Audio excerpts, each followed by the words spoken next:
Yeah. Joining us now is David Morgan of the Morgan Report, who's the publisher of that publication, has been for more than 20 years now, a real specialist in gold and silver. Good to see you. Well, thanks for having me. Yeah, thanks for coming on. Let's start with silver. Had that big run in 2010, let's call it, nearly made $50, and then for many years it consolidated and has been in a range for quite a while, though it's ticked up to, what, I guess 18 something these days. So there are a lot of people who think that now's the time for gold and silver again. So give us the fundamentals on silver right now. Right now? Yeah. Well, silver's been lagging gold. I said, just going back recently, that we had to see gold break the 1350 level. We saw that last year, made a 6-year breakout, took 6 years to get to that level, quickly moved up to about the 1550 level, backed off, tested, came back through, we're there now. But during that whole process, silver really lagged gold. Normally silver in a bull market can lead gold, but not every time. So silver's gold to silver ratio has been in the 85, almost to 100 actually. It's now at 86 as we're doing this. So silver's needs gold to basically pull it up.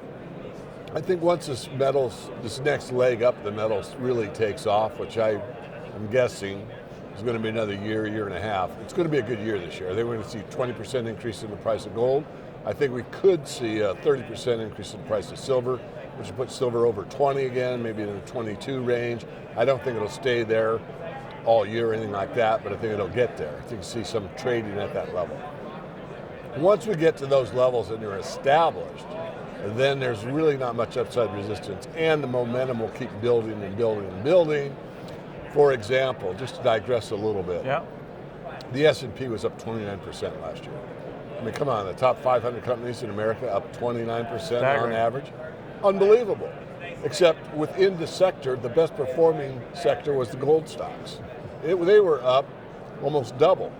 The Morgan reports were up 63%, which is well over double. But you don't hear that on CNN or MSNBC or any financial channels. So what's your favorite way? So you're a stock picker, or you like the physical metal? Or? I like the physical metal, but yeah. I'm not a bullion dealer. So I tell everyone they should own physical first. If they want to get leverage in the sector, they should get a report like mine, a financial investment newsletter that will help them do stock picking. For example, the number one pick out of the top tier was 100% gain into silver stock.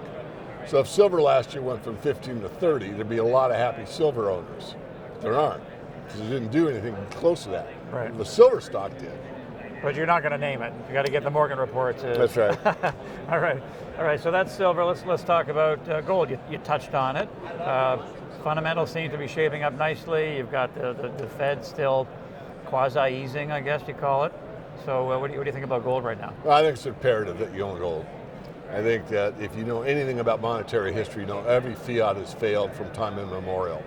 So if that is going to happen again, and it will, and it is actually occurring, you need to hedge. You don't need to put your life savings in gold. You don't need to have your weight in gold. All you need is a portion of your assets in the gold market. That's all.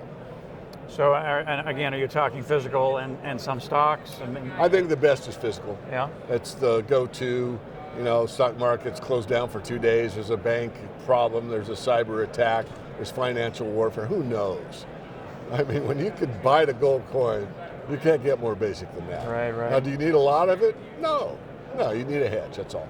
After you've established that, if you want to get, like I said earlier, leverage, then you want to get in the top tier, cash-rich, unhedged gold mining companies, and particularly the streamers.